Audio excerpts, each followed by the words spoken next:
네, 그러면은 하루가 좀 늦었는데요. 수업을 좀 시작해 보도록 할게요. 오늘 배울 내용은 지난 시간에 우리가 인과지도에 대해서 배웠었죠. 그 인과지도라는 것들이 물론 뭐 요소와 요소 사이의 뭐 인과관계를 보여주는 그런 시각적인 다이어그램이라고 우리가 알고 있었는데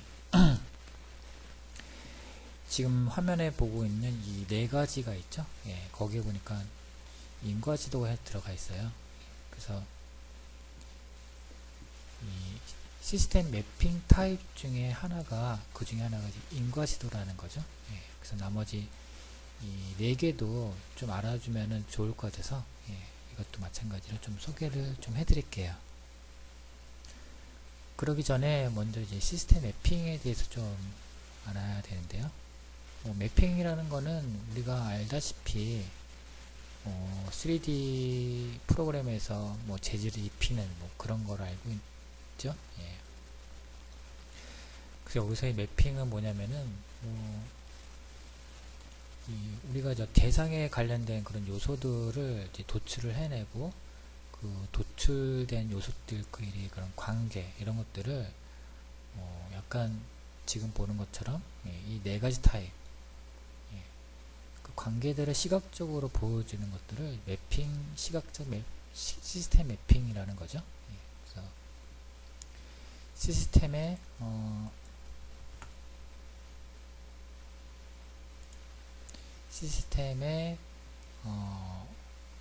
또 특히 요소와 요소 사이 어떤 그런 관계 개념적으로 나타내고 어떻게 이 시스템 한 부분에서 발생한 이벤트가 다른 부분에 영향을 주는지 설명하는 과정이다. 그래서 여기 보면 이제 요소가 들어가 있고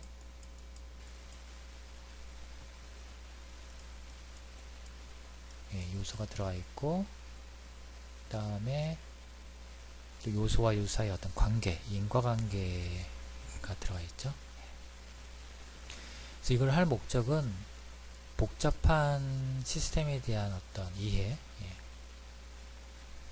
우리가 저번에 지난 시간에 배웠듯이 약도에 대한 예를 들었었죠.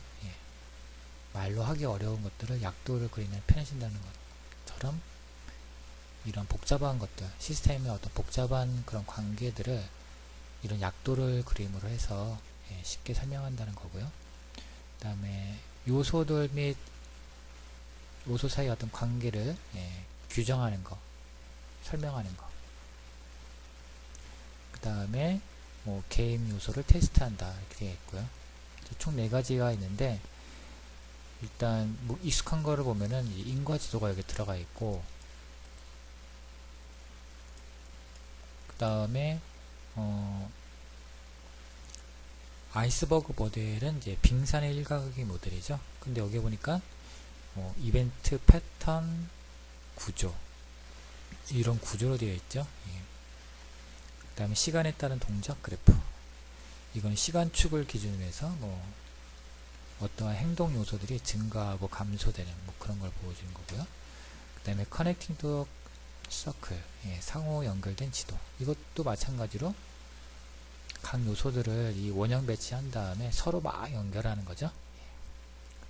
총 4개가 있고 뭐 여기에 있는 것들을 다 이용해도 뭐 상관은 없고 뭐 여기에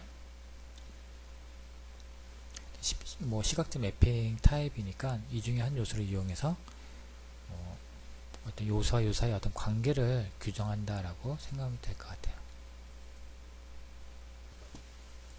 그래서 보통 이제 시간에 따른 동작 그래프에서는 여기 이제 시간 S축이 이제 시간축이고 Y축이 이제 행동축이죠.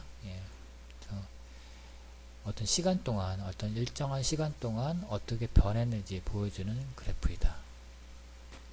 그래서 이것도 어떤 순간이 모여서 뭐 어떤 추세 뭐 약간 변이 이런 것들을 보여줄 수가 있겠죠. 그래서 전체적인 추세를 보는 것을 초점을 두고 있다. 그래서 이거는 우리가 뭐 직접 작성해도 되고, 또는 어떤 대상에 대한 요소를 뽑은 다음에 거기에 관련된 어떤 통계 정보들 찾아보면은 거기에 관련된 정보를 파악할 수가 있겠죠. 그래서 수평을 유지하느냐, 예, 또 가파르게 상승하느냐, 가파르게 감소하느냐, 예, 또는 요동치느냐, 이런 또 다양한 그래프가 있죠. 자, 그래서 한 예를 보면은, 예, 우리가 이제 디자인 조사할 적에 이 통계 조사 같은 것들 좀 많이 활용하죠. 예.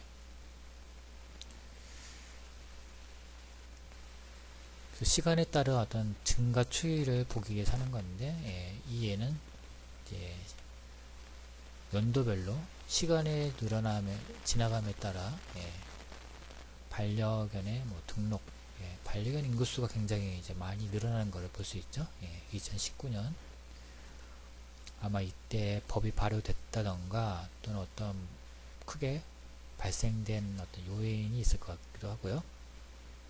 또 그와 함께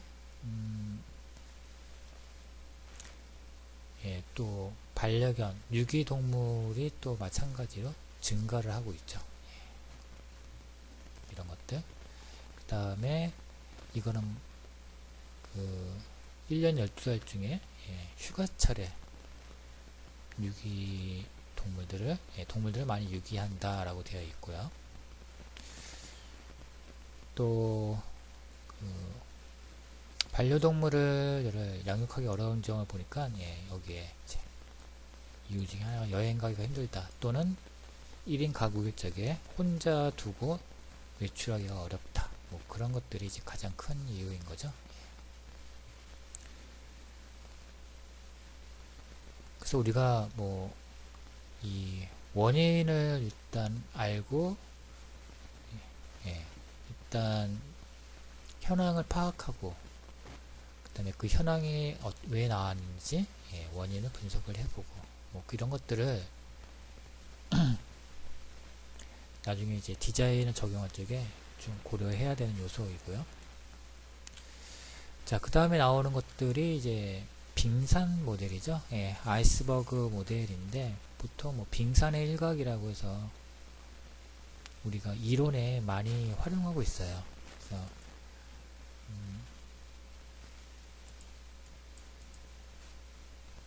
문제를 이해하는데 도움이 되는 시스템 사고 모델 중에 하나이다 라고 되어 있죠. 예, 문제를 이해하는데.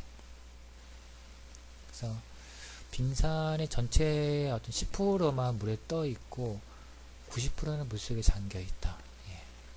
그래서 90%는 해류가 작용하는 것이고 10%는 한 빙산에 떠 있는 어떤 행동으로 본다는 거죠. 그래서 작용하는 요소가 90%가 보이지 않고 행동하는 게 10% 정도만 보인다는 거죠. 그래서 무슨 원인이 어떤 문제가 발생됐을 경우에 보이는 현상들은 단지 10%이고 그 현상들을 일으키는 원인들은 90%는 원인이나 어떤 구조 이런 것들은 다 수면 아래 보이지 않는 것들에서 작용이 일어난다는 그런 뜻이겠죠. 그래서 이해의 깊이 점점 갈수록 이해의 깊이가 깊어진다는 거죠. 그래서 이벤트에서는 문제 사건을 정의하고 이거 왜 일어났을까라는 그런 문제 사건을 정의하고, 그 다음에 트렌드의 패턴은 거기서부터 시간의 지남에 따라 자주 발생되는 그래서 동향을 분석하고 임자들의 동향을 분석하고 그 다음에 구조를 파악하는 거죠. 그래서 이러한 패턴이 일어난 구조가 무엇이냐, 현상의 원인이 무엇이냐, 그런 것들 파악하기 위해서 빙산의 일각 모델을 적용할 수 있다는 거죠. 그래서 보면니까 이제 사건, 유형, 구조, 또 그 다음에 이제 멘탈 모델인데, 멘탈 모델은 좀 약간 어려워서 일단 3가지 정도만 할게요. 그래서 이벤트에서는 해당 사건, 해당 사건에 어떠한 즉각적으로 반응해서 해결책이 나오는 경우도 있죠. 예. 근데 이제 그거는 이제 근본적인 해결이 아니고 그냥 눈에 보이는 것들만 해결하는 것들이죠. 이 사건에 지금 빨리 대응하는 방법은 대응하는 방법은 무엇인가? 그런 게 있고요. 그 다음에 유형, 시간의 흐름에 따라 어떻게 변화된다. 동향이죠. 추세나 패턴을 초래한 구조를 이해하는데 한 발 더 다가간다. 사건이 시간적으로 모여서 어떠한 유형을 또는 패턴을 갖고 있을 적에, 그래서 이 사건이 왜 반복적으로 일어나는가, 그래서 일시적으로 일어나는 것이 아니고 왜 반복적으로 일어나는지 그거를 이제 파악을 해야겠죠. 그 다음에 구조, 어떤 사건이나 유형이 생겼는데 이게 어떠한 구조에서 발생되었는가, 그래서 이런 추세를 초래한 원인은 무엇인가, 이런 반복적인 현상이 일어난 원인은 무엇인가, 이런 식으로 총 대상에 대해서 세 가지로 사건, 유형, 구조로 인해로 대상의 어떠한 문제를 또는 구조를 파악한다라고 할 수 있는 거죠.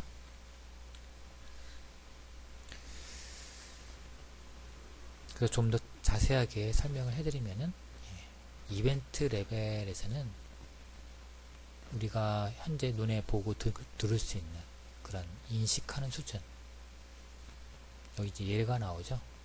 아침에 일어나는데 감기에 걸렸다. 그건 내가 인식할 수 있는 거죠.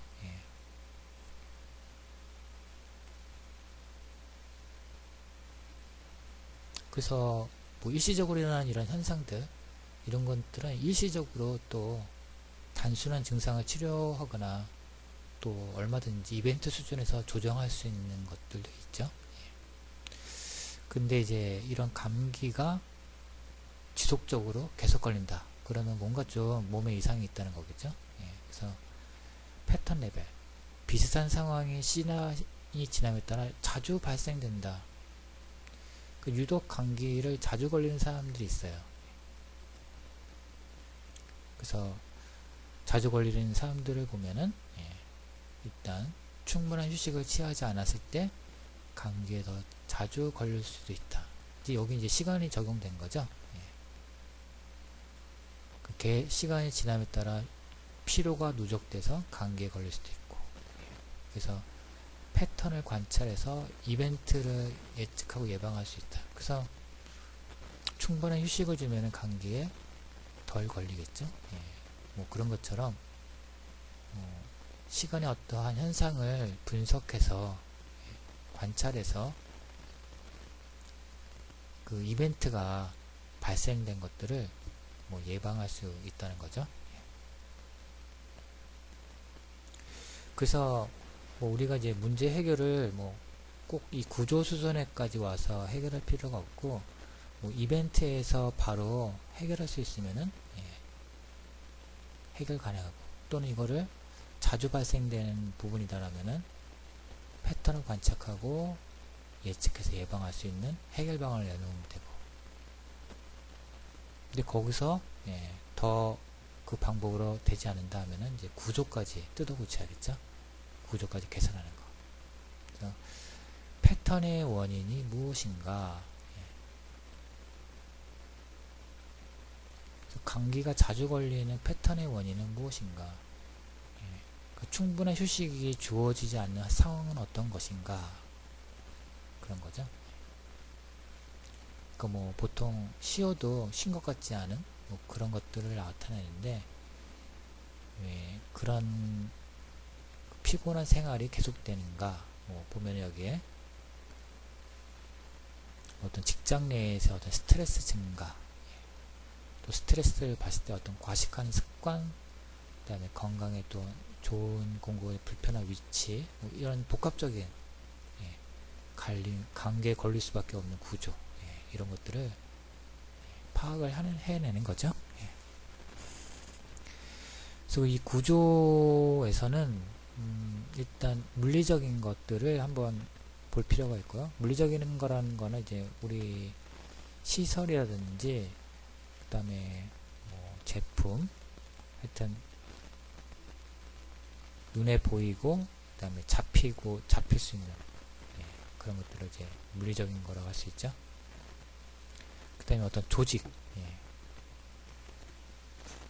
그러니까 뭐 시스템이라든지 서비스에 가 놓여지는 어떤 그 사람들과의 어떤 관계, 여기서는 뭐 기업, 정부, 학교의 어떤 조직 이렇게 나타내져 있죠. 그 다음에 정책, 법률, 규정, 세금, 구조, 그 다음에 의식, 사람들의 의식하죠. 의식하지 못하는 습관적인 행동, 이런 것들이 다 구조 대상이라고 할 수 있는 것들이죠. 그러니까 뭐 제품이라고 해서 꼭 물리적인 것뿐만 아니라 제품이 아닌, 만약에 서비스라고 관련된다면은 조직도 들어갈 수 있고 정책도 들어갈 수 있고, 그 다음에 서비스를 대하는 어떤 습관적인 행동, 되게 눈에 보이지 않는 것들인데 하여튼 이런 소프트웨어적인 것도 포함된다는 거죠.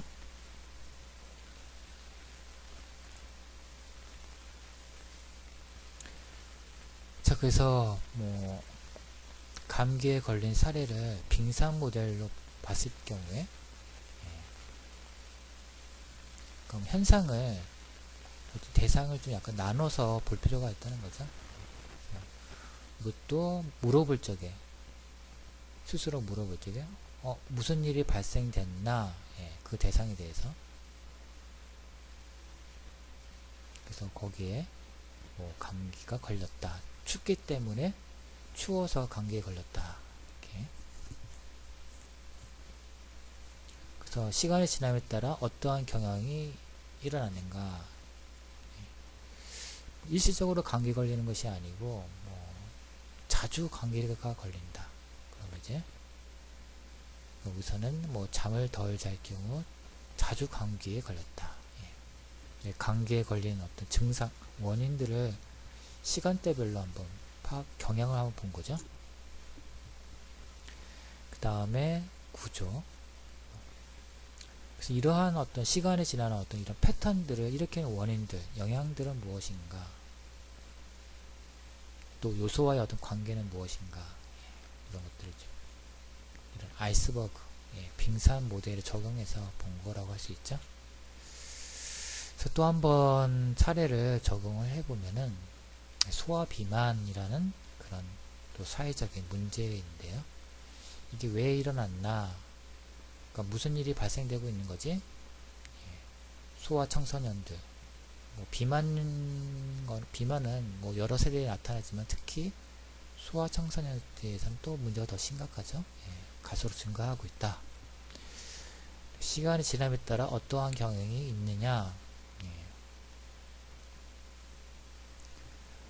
그래서 비만율을 일으키는 거를 보니까 뭐 채소도 적게 먹고, 그 다음에 또 패스트푸드를 자주 섭취를 하고 있다. 그리고 운동도 하고 있지 않다. 뭐 이런 시간의 흐름에 따라 나타나고, 그래서 어떤 학교와의 어떤 형성 또는 건강에 어떠한 안 좋은 그런 것들을 유발하고 있다. 그래서 이런 거를 패턴을 일으키는 원인들, 영향들을 보니까 일단 보니까 부모가 비만일 경우에 자녀의 섭취량도 늘어난다. 여기 보니까 이제 2.8배가 더 상승되고 있다. 그 다음에 가족과 함께 저녁 식사를 하지 않는 경우 비만일 확률은 더 5배이다. 그래서 구조를 보면은 어떤 맞벌이 가정에 대한 어떤 상황이 연출되고 있죠. 그 다음에 이 소아 청소년 같은 경우에는 부모들의 어떤 생활 패턴에 맞춰서 비만율에 영향이 미친다라고 이렇게 지금 이 세 가지 사건 유형 구조에 맞춰가지고 마찬가지로 이제 이 시스템 그 사회 문제를 한번 들여다본 거라고 할 수 있죠. 그래서 이런 것들을 분석을 해내서 나중에 뭐 사건 단계에서 뭐 해결할 수 있는 부분이 있다면 해결해주고, 그다음에 시간이 지나에 따라 유형에 따라서 뭐 관련된 뭐 서비스라든지 앱을 만들 수 있는 거고, 구조적인 부분을 또 건드려서 또 서비스 또는 제도 이런 것들을 바꿔줄 수 있다는 거죠. 그래서 우리가 디자인할 때도 마찬가지로 어떤 한 부분에 치우쳐서 그 현상이 일어난 원인을 파악하는 것도 중요하지만은 전체적으로 문제의 어떤 깊이를 이해하면서 그 원인을 파악하는 게 중요하다는 거죠. 그 다음에 보면은 상호 연결된 원지도, 커넥티드 서클 매핑인데 이것도 뭐 인과지도랑 좀 비슷해요. 그래서 시스템을 구성하고 있는 모든 요소들을 뭐 행위자, 시설 이런 것들 이제 다 배치를 하는 거죠. 배치를 하고 그 다음에 서로 이제 선긋기를 하는 거예요. 관련되어 있는 것끼리. 뭔가 연결되어 있고 관계가 있는 것들은 연결된 거죠. 이게 인과관계일 수도 있고 아닐 수도 있는데, 하여튼 이 두 개의 요소가 관련되어 있다라고 생각되면 긋는 거죠. 그래서 원인과 결과를 확인하는 데 복잡성을 이해하는 데 도움이 된다. 그래서 이거는 물론 혼자 할 수 있지만은 여럿이 하면은 더 마찬가지 효과를 줄 수가 있죠. 그래서 지금 보면은 이게 아주 시커멓게 연결이 아주 복잡하게 되어 있는, 진하게 되어 있는 부분들이 어떻게 보면은 하나의 핵심 요소라고 할 수 있죠. 그래서 이 핵심 요소를 약간 고려한 디자인을 하면 된다는 거죠. 보통 이런 거 이제 뭐 지렛대 역할이라고 하는데, 하여튼 화살표가 많은 요소들을 집중적으로 고려한 거. 반면에 화살표가 없는 요소는 어떤 영향을 미치지 않는다는 것을 의미하고, 또 집중해야 될 거에 집중해서 디자인하는 거죠. 자, 그 다음에 우리가 지난 시간에 배웠던 이제 인과지도에 대한 부분인데요. 그래서 하나 더 좀 보완을 하자면은, 지금 보면 이게 순환 관계이죠. 순환 관계인데 어느 순간에 얘가 딱 멈추겠죠. 멈추는 거는 이제 이 행위자가 원하는 수위에 왔을 경우에 이걸 이제 멈춘다는 거죠. 그래서 이런 순환 관계에서 뭔가 그 제어를 할 수 있는 변수라는 거죠. 그래서 보통 이제 이런 게 이제 순환 중에 악순환이 있죠. 악순환 관계가 계속 순환적으로 일어나는데 그 악순환을 제어할 수 있는 요소를 지금처럼 하나의 화살표를 또 뽑아서 제어할 수 있는 변수를 만들어주는 거죠. 그래서 여기서는 간단한 사례로 목표 수준이라고 되어 있는데, 컵에 물이 어느 정도 따랐을 경우에 이 목표에 대한 수준이 이 순환 관계를 제어를 하는 거죠.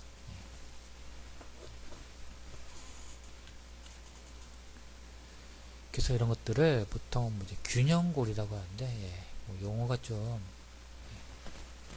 쉬웠지만은 하여튼, 그래서 악순환되는 그런 순환 관계에서의 관계에서 좀 안정화 시켜주는 거. 안정화라는 건 아까처럼 목표 수위에 왔을 경우에 적정 수준에서 딱 멈추게 해주는 어떤 제어할 수 있는 변수라고 할 수 있는 거죠.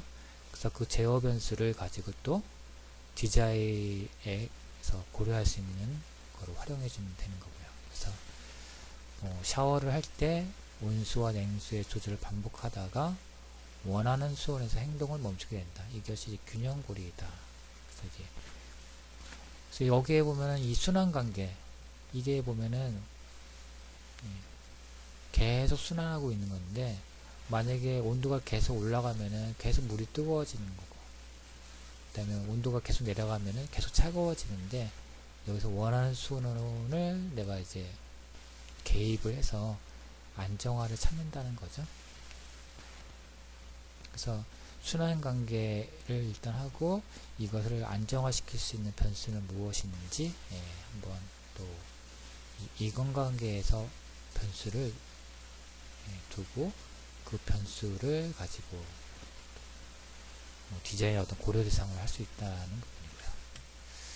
자, 그래서 1차 시에서는 우리가 지난 시간에 이어서 시스템 매핑에 대해서 이제 쭉 배워본 거고요. 그래서 총 4가지가 있다는 거.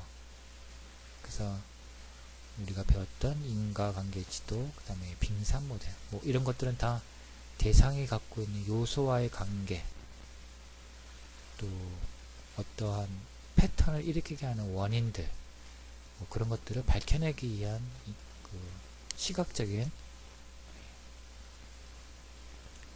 도표이고, 그 다음에 과정이라고 생각하면 좋을 것 같아요.